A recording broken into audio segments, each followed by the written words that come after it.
there are many things that Priestley encourages us to dislike in Sybil Birling.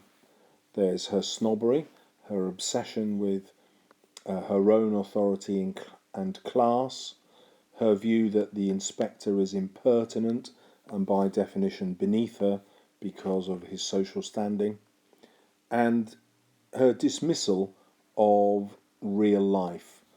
So she refuses to acknowledge that Eric is an alcoholic, even though her daughter knows, and so does her future son-in-law, simply by watching him. We might even assume that Birling knows and just passes the decanter of port to him, ignoring the fact that he is dependent upon it. Similarly, she professes not to know anything about Alderman Megates, womanising and indeed sexual molestation of young women, even though Sheila does.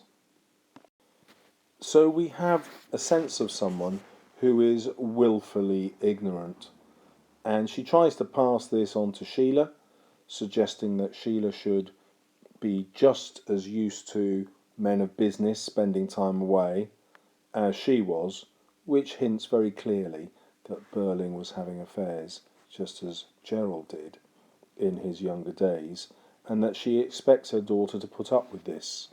A marriage in her society is one of convenience and not just one of love.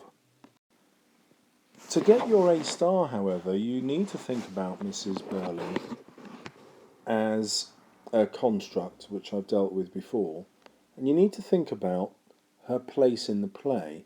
Why does Priestley make sure that her sin, her treatment of Eva, is revealed now? Well, partly this is because Priestley needs Sybil Birling to set up the position with Eric and that final revelation that Eric is not only the father of Eva's child but has also stolen the money. He's the only person to have committed, as far as we can tell, an actual crime.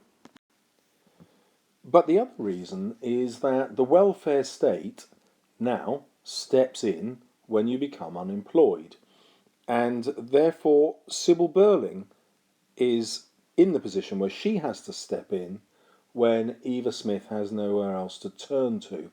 But the problem is, of course, that there is no welfare state. The welfare state is going to be created by the Labour government post-1945, and this is what Priestley wants to campaign for. So he uses Sybil Birling to contrast what was available before the welfare state came about, and that was rich people deciding, as Mrs. Birling says, on their own prejudices, who deserves welfare and who doesn't.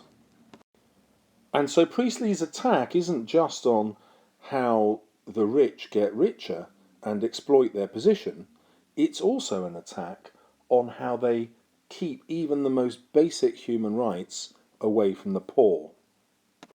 So I've chosen this one page of the play to demonstrate Sybil Birling's importance to Priestley. The first thing that we'll highlight is her snobbery. She's talking about Eva here. She was giving herself ridiculous airs. She was claiming elaborate fine feelings and scruples that were simply absurd in a girl in her position.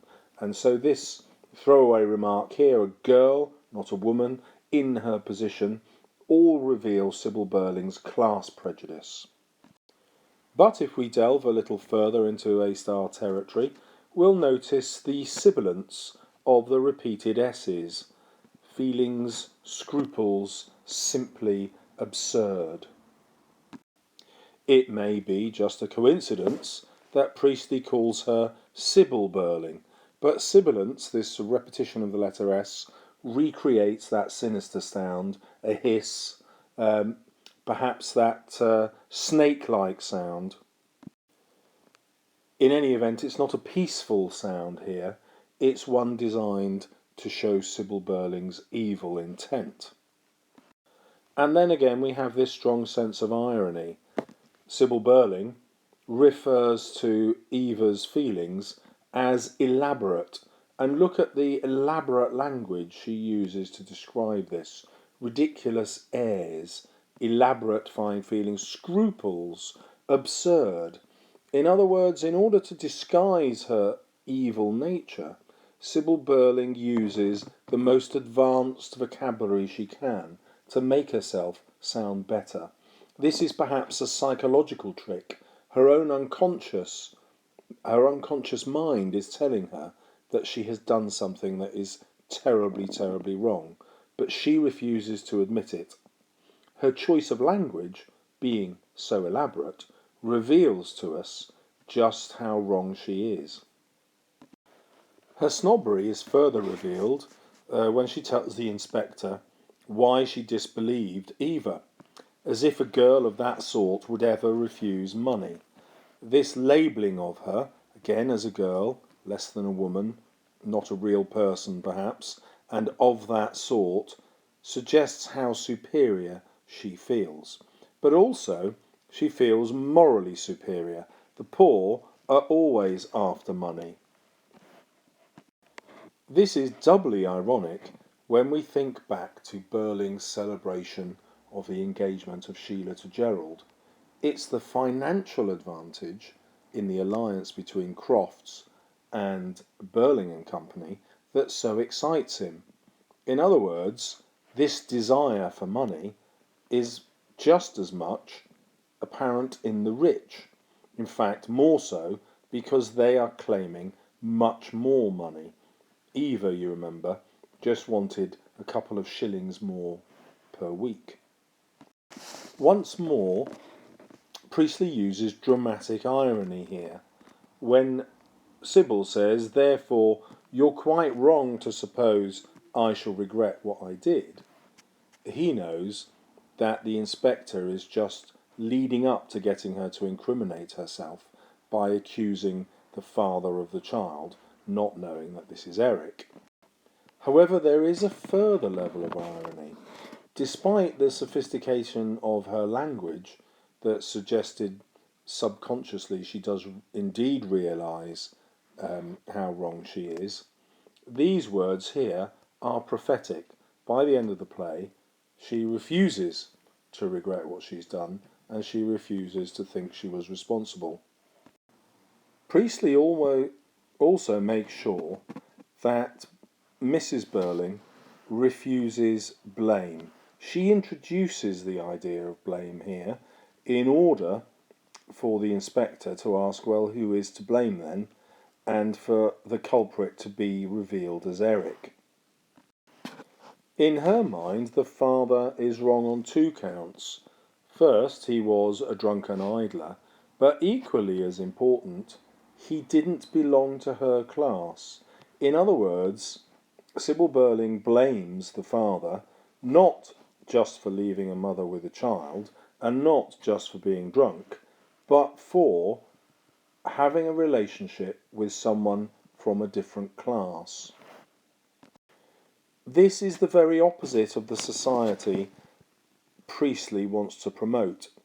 In Priestley's society, he believes in a meritocracy, and this means that you rise up in power or wealth in society according to how hard you work, according to your worth, not according to whether you went to private school, how much money your parents had, and how much influence they might have.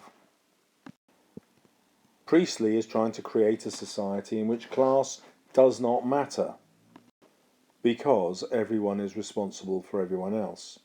And consequently, he creates Mrs. Birling as the antithesis of that, its direct opposite. He presents her as a villain. And then the final structural point you'll want to note is that Priestley deliberately sets up Mrs. Birling as the opposite of her daughter. Sheila therefore realises that her mother is incriminating Eric here. He is going to be the one who is to blame. And then she uses this language here, "but don't you see?" This, if you like, is a metaphor. She means, don't you understand? But also it's a reference to Mrs. Birling's blindness. She actually doesn't see. She is like a blind person. And consequently, when Mrs. Birling calls Sheila like an hysterical child, this is a complete misreading of the situation. Sheila has achieved some sort of wisdom. She's understanding things much, much quicker than her mother is. And perhaps this is Priestley suggesting that the Birling's time is over. Here we are in 1945, and a new, younger generation are going to see the future much more clearly, and they are going to change it. They're not like hysterical children. They are now voting adults who are going to have the power to change the world and change it for the better. Mrs. Birling therefore becomes a symbol of what needs to be changed.